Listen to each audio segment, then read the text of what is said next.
Hello students, आज जो है हम अपना हिस्ट्री का लास्ट चैप्टर 9वां चैप्टर जो है वो शुरू करने वाले हैं। चैप्टर का नाम है ऐतिहासिक धरोहरों का संरक्षण। धरोहर यानी जो फिर चाहे वो स्थान के रूप में हो सकती है, वस्तु के रूप में हो सकती है, वास्तु के रूप में हो सकती है, लिखित या मौखिक साधनों के स्वरूप में भी ऐतिहासिक धरोहर जो है वो होती है। तो उन ऐतिहासिक धरोहरों का संरक्षण और संवर्धन हमें किस प्रकार से करना चाहिए, इसके बारे में जानकारी जो है हम इस पार्ट में लेने वाले हैं। इस पार्ट में हम कुल 4 टॉपिक जो है अभ्यासने वाले हैं। पहला टॉपिक जो है वो है इतिहास के साधन और उनका संरक्षण। हमारे देश में जितने भी इतिहास के या ऐतिहासिक साधन हैं, फिर चाहे वो वस्तु के रूप में है, वास्तु के रूप में हो, शिल्पों के रूप में हो, चित्रों के रूप में हो, सांस्कृतिक, जैसे हमने मूर्त और अमूर्त विरासत देखे थे, तो उसी प्रकार से कोई भी विरासत हो, उन विरासतों का, ऐतिहासिक धरोहरों का संरक्षण जो है वो किस प्रकार से करना चाहिए, इतिहास के साधन जो है वो कौन कौन से हैं। उसके बाद दूसरा टॉपिक जो है हम देखने वाले हैं कुछ विख्यात संग्रहालय। हमारे देश में ऐसे कौन कौन से विख्यात संग्रहालय हैं जो ऐतिहासिक साधन के रूप में, ऐतिहासिक साधन माध्यम के रूप में अपनी भूमिका जो है वो निभाते हैं।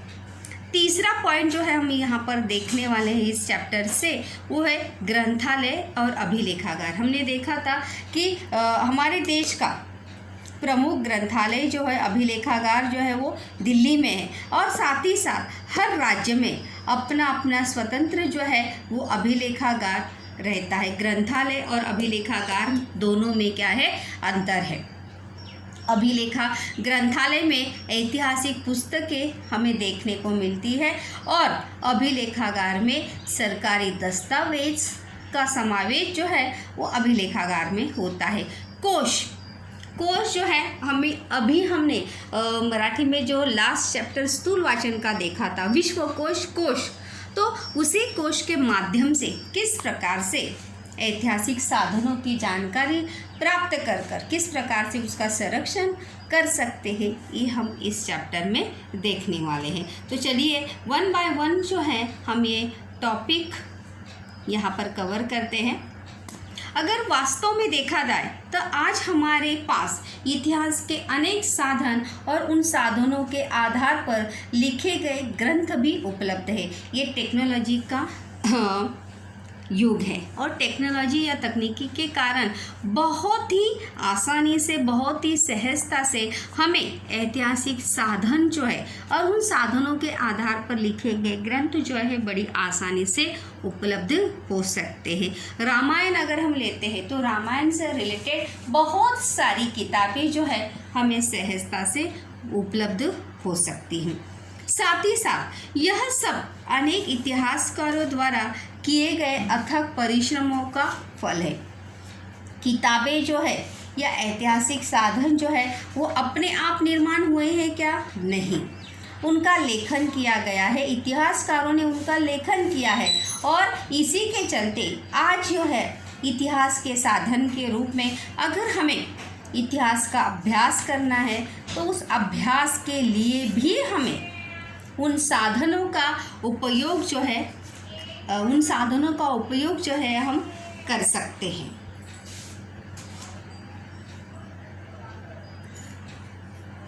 यह अत्यंत अमूल्य ऐतिहासिक धरोहरें है। जैसे रामायण हो गए, महाभारत हो गए, ऐसे बहुत सारे पौराणिक ग्रंथ हैं, भगवद गीता है, कुरान, ऐसे बहुत सारे पौराणिक ग्रंथ हैं जो ऐतिहासिक धरोहरों के रूप में आज भी है।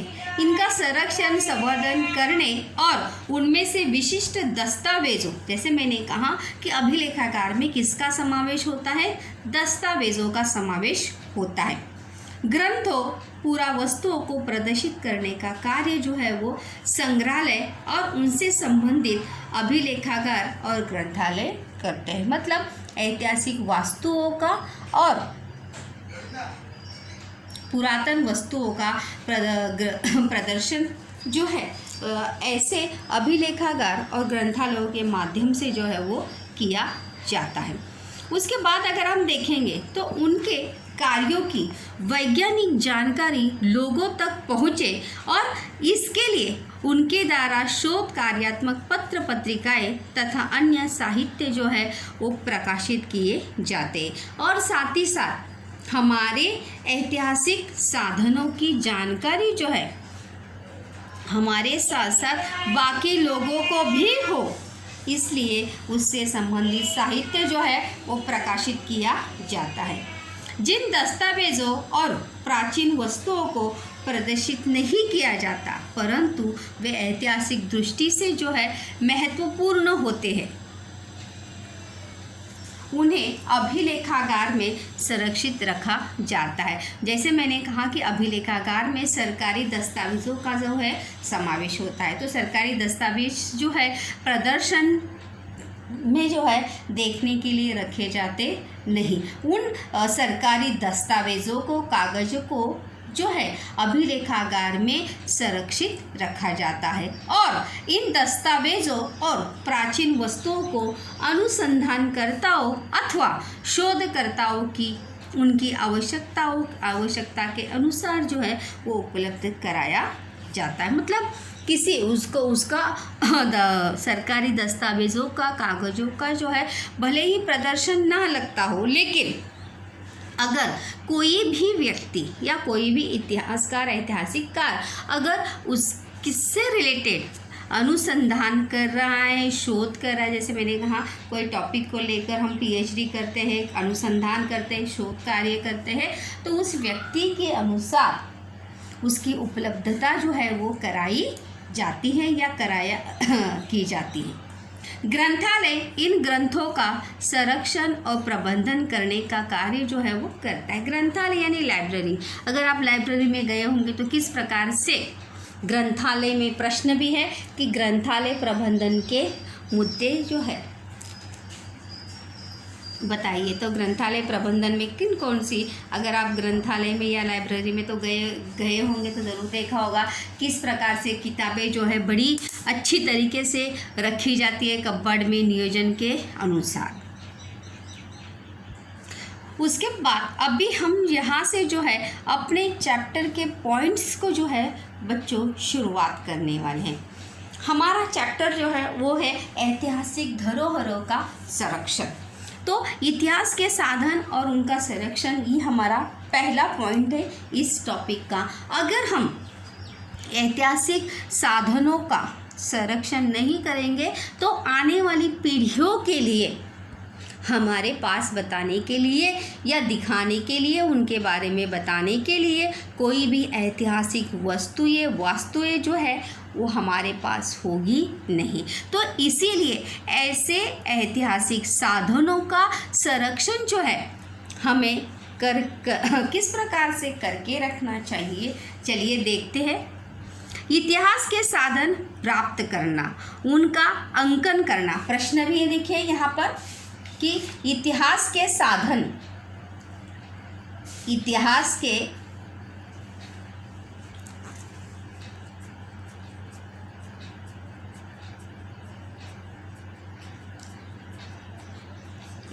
साधन से या इतिहास का संरक्षण किस प्रकार से करते हैं, उनका अंकन करना।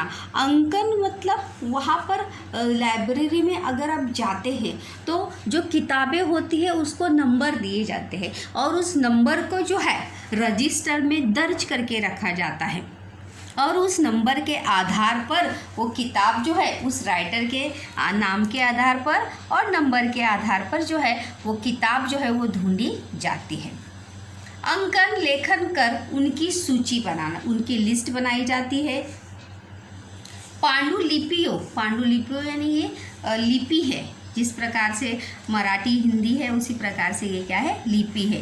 प्राचीन ग्रंथों, पुरातन वस्तुओं के स्वरूप, भौतिक साधनों की साफ सफाई करना। भौतिक साधन यानी पुरातन वस्तुओं के स्वरूप में भौतिक साधन यानी जो वास्तुएं होती है, जैसे किले हो गए, महल हो गए, राजमहल हो गए, बाड़े हो गए, राजवाड़े हो गए। तो ऐसे भौतिक साधनों की जब तक हम साफ सफाई नहीं करते तो हो उनमें दीमक लग जाती है, ख़राब हो जाते हैं, तो इसके लिए उनकी साफ़ सफाई करना जो है वो, और साथ ही साथ किताबों की भी, भौतिक साधन यानी किताबों की भी साफ़ सफाई करना जो है।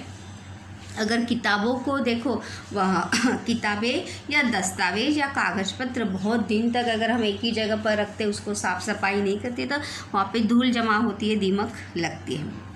उन्हें प्रदर्शित करना जैसी बातें बहुत सावधानी और ध्यानपूर्वक करनी पड़ती। मतलब किन दस्तावेज़ों का या किन कागज़ों का, किन ग्रंथों का प्रदर्शन करना है, ये सभी बातें जो है बहुत ही सावधानी पूर्वक जो है वो हमें करनी पड़ती है। और उन कार्यों के लिए विभिन्न विषयों की कृतियों का प्रशिक्षण लेना आवश्यक है।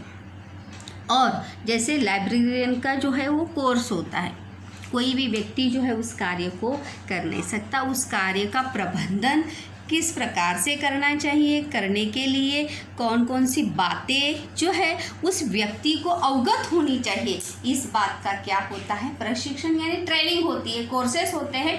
और उचित प्रशिक्षण प्राप्त करने के पश्चात ही ये कार्य जो है वो किए जाते हैं। जैसे मैंने अभी कहा कि लाइब्रेरियन का कोर्स होता है, लैब टेक्नीशियन, मतलब हर जो भी हम काम करते हैं इतिहास के संरक्षण से संबंधित, वहाँ पर उस व्यक्ति को उस कार्य के बारे में जो है पूरी जानकारी जो है वो अवगत होनी चाहिए। तो चलिए हम यहाँ पर देखते हैं ऐतिहासिक साधन जो है, आप 9th में जो है हम चैप्टर ऐतिहासिक साधनों का चैप्टर जो है बच्चों हम पढ़े थे, याद होगा आपको। तो इसमें मौखिक साधन, लिखित साधन, ये सब देखे थे। तो मौखिक साधन जो है कौन से हैं? लोक परंपरा, गीत, कहानियाँ, त्योहार, तीज त्योहार, पर्व, सांस्कृतिक परंपराएं, ये सभी जो है वो किस में आती है? मौखिक साधन में जो है इसका समावेश होता है। मतलब कौन से त्यौहार को कैसे मनाना है, कौन से तीज त्यौहार को क्या करना है, कौन से राज्य की कौन सी सांस्कृतिक परंपराएं हैं, ये सभी जो है। और हर राज्य के अपने अपने लोकगीत होते हैं, लोक संगीत होता है, और हर राज्य जो है अपने लोक गीतों के लिए, अपने लोक संगीत के लिए, अपने लोक कला के लिए प्रसिद्ध होता है। और इन सभी का क्या किया जाता है? संकलन किया जाता है। संकलित साहित्य सामग्री का वर्गीकरण और विश्लेषण करना। संकलित साहित्य, मौखिक साधन जो है मतलब कहानियाँ, सांस्कृतिक परंपराएं, तीज त्योहार, ये सभी का अलग अलग प्रकार से क्या किया जाता है? वर्गीकरण यानी क्लासिफिकेशन किया जाता है। विश्लेषण करना यानी स्पष्टीकरण करना। अन्वयार्थ स्थापित करना, अन्वयार्थ मतलब उसका अर्थ जो है वो बताना। मतलब हर, जैसे अभी मैंने कहा कि हर राज्य की लोक कला, लोकगीत, परंपराएं जो है वो अलग होती है, तो उनका अर्थ जो है वो स्पष्ट करना। और अंतिम में है अनुसंधानित मौखिक साहित्य का प्रकाशन करा, क्योंकि मौखिक साधन या मौखिक साहित्य का भी प्रकाशन जो है वो किया जाता है। अगर आप देखेंगे तो हर राज्य से या बहुत सारी सांस्कृतिक परंपराएं, तीज त्योहार से रिलेटेड जो है वो किताबें जो है वो छपती रहती है, और उन किताबों का क्या किया जाता है? पब्लिकेशन किया जाता है, प्रकाशन जो है वो किया जाता है। प्रकाशन या प्रकार पब्लिश करने के पीछे क्या वजह होती है कि उस राज्य के या उस लोगों के बारे में, तीज त्योहार या सांस्कृतिक परंपराओं के बारे में, गीतों के बारे में सभी लोगों को जो है पूरी जानकारी जो है वो प्राप्त हो। और उसके लिए आवश्यक प्रशिक्षण जो है वो क्या होता है? मौखिक साधन इकट्ठा करने के लिए क्या चीज़ें आनी चाहिए? समाज विज्ञान यानी उस व्यक्ति को उस सामाजिक परिस्थिति का ज्ञान जो है वो होना चाहिए। जिस परंपरा, तीज त्योहार के का वो अभ्यास कर रहा है, जानकारी प्राप्त कर रहा है, उस सामाजिक वहाँ की सामाजिक परिस्थिति का ज्ञान जो है उस व्यक्ति को होना चाहिए। दूसरा है सामाजिक मानव विज्ञान, साथ ही साथ वहाँ के मनुष्य की मानसिक परिस्थिति को भी समझने की क्षमता जो है वो उस व्यक्ति के अंदर होनी चाहिए। मिथक और भाषा, मिथक यानी मृदु, विनम्र, और भाषा विज्ञान। अगर हमें जिस भाषा परंपरा के बारे में हमें जानना है, वो परंपरा की भाषा अगर हमें नहीं आएगी तो हम उसके बारे में जानकारी प्राप्त कर सकते हैं क्या? नहीं। तो हमें उसकी भाषा भी अवगत होनी चाहिए। ग्रंथालय प्रबंधन जैसे उसे आना चाहिए। इतिहास अनुसंधान पद्धति के बारे में आपको याद होगा तो हमने थर्ड चैप्टर में इतिहास अनुसंधान पद्धति के 4 या 5 पॉइंट जो है हमने देखे थे कि इतिहास अनुसंधान पद्धति जो है किन किन प्रकारों पर आधारित जो है वो होती है। उसके बाद देखिए ये प्रश्न का उत्तर भी है कि मौखिक साधनों का संरक्षण और संवर्धन कैसे किया जाता है। देखो यहाँ पे पहला पॉइंट होगा कि पारंपरिक गीतों, कहानियों आदि का संकलन करना, संकलित, यहाँ पे उत्तर है देखो दूसरा पॉइंट यही होगा, संकलित सामग्री की व्याख्या करना, वर्गीकरण करना, विश्लेषण करना, अनुसंधानित मौखिक साहित्य अथवा सामग्री जो है वो प्रकाशित करना। और ये सभी चाहिए आने के लिए उस व्यक्ति को ये सभी आवश्यक प्रशिक्षण जो है उस व्यक्ति के पास होना चाहिए। उसके बाद हम देखने वाले हैं लिखित साधन। मौखिक साधनों के बाद प्रश्न भी है कि लिखित साधनों में कौन से कार्य करने चाहिए। प्रश्न भी है यहाँ पर। लिखित साधन जो है वो लिखित रूप में होते हैं, दस्तावेजों के रूप में होते हैं, अभिलेख के रूप में होते हैं, पत्र के रूप में होते हैं, डायरी के रूप में होते हैं, चित्र, फोटो, मतलब जो हमें दिखाई देते हैं आँखों को वो हो जाते हैं लिखित साधन। यहाँ पे देखो दिया भी है ताम्रपट, कार्यालयीन दफ्तर यानी कार्यालयीन दस्तावेज, जैसे मैंने अभी कहा सरकारी कागज, निजी पत्र और दैनंदिनी डेली डायरी जो किसी को लिखने की आदत होती है,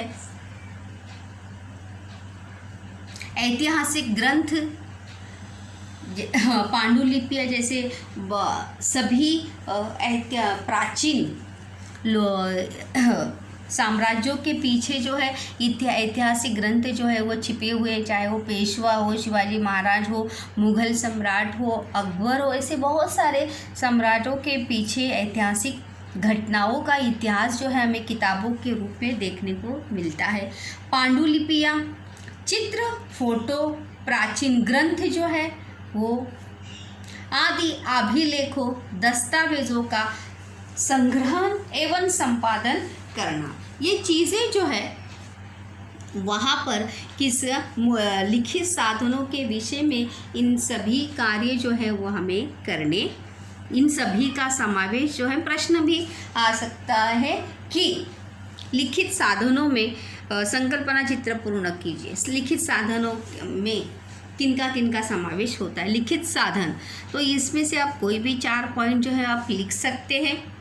ताम्रपट, कार्यालयीन दस्तावेज, ऐतिहासिक ग्रंथ, चित्र, इसमें से कोई भी 4 जो है वो लिखित साधनों के रूप में आप लिख सकते हैं। कौन से कार्य जो है वो करने चाहिए।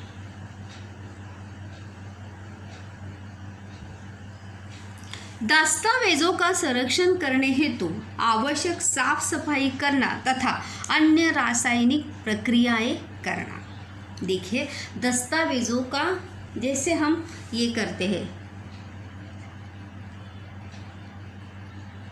स्प्रे करते हैं, वहाँ पर कीड़े मकोड़ों को मारने के लिए जाला ना हो इसके लिए हम स्प्रे करते, पूरे घर को जो है फवारते हैं, तो उसको कहते हैं रासायनिक प्रक्रिया। दस्तावेज़ों का संरक्षण करने हेतु आवश्यक साफ सफाई करने की आवश्यकता जो है हमेशा होती है, और साथ ही साथ अन्य रासायनिक प्रक्रिया भी करनी पड़ती है, जैसे स्प्रे वगैरह करते हैं घर को पूरा। दूसरा है दस्तावेज़ों का ऐतिहासिक मूल्यांकन करना। दस्तावेज़ों का ऐतिहासिक मूल्यांकन करना मतलब किस प्रकार से उस दस्तावेज़ों का ऐतिहासिक मूल्य निश्चित करना, और विशिष्ट दस्तावेज़ों को प्रकाशित भी किया जाता है। मतलब ऐतिहासिक दृष्टि से वो कितना महत्वपूर्ण है, और महत्वपूर्ण के होने के साथ साथ उसका प्रदर्शित करना आवश्यक है क्या, नहीं। तीसरा है, अंतिम है, संपादित साहित्य और अनुसंधान के निष्कर्ष जो है वो प्रकाशित करना। मतलब जो साहित्य है उस साहित्य को अनुसंधान के आधार पर जो है क्या किया जाता है, प्रकाशित किया जाता है। निष्कर्ष निकालकर जो है, कंक्लूजन निकालकर जो है उसको क्या किया जाता है, प्रकाशित किया जाता है। और रासायनिक प्रक्रिया करने की पहले इस बात का ध्यान रखना चाहिए कि जो भी केमिकल का स्प्रे हम वहाँ पर उस अभिलेखागार में करने वाले हैं, उस केमिकल से कुछ रिएक्शन जो है वो दस्तावेज़ों पर होना नहीं चाहिए, क्योंकि कुछ केमिकल का रिएक्शन जो है वो क्या होता है, उसका साइड इफ़ेक्ट जो है वो पेपर पे होकर पेपर खराब होने की संभावना जो है वो ज़्यादा होती है। तो इसलिए हमें इस बात का ध्यान जो है वो अवश्य रखना चाहिए। इसके बाद लिखित साधनों के लिए कौन से परीक्षण की जो है आवश्यकता होती है, आवश्यक परीक्षण क्या कौन सा है। ब्राह्मी, घसीटा, ये सब भाषाओं के लिपियों के नाम है जो पहले थी। ब्राह्मी, घसीटा, अगर अभी भी अगर आप किसी दस्तावेज के अभिलेखागार में अगर आप काम कर रहे हैं, ग्रंथालय में अगर आप काम कर रहे हैं, तो ये सभी चीज़ें जो है वो आपको आनी आवश्यक है, इनका ज्ञान आपको होना आवश्यक है।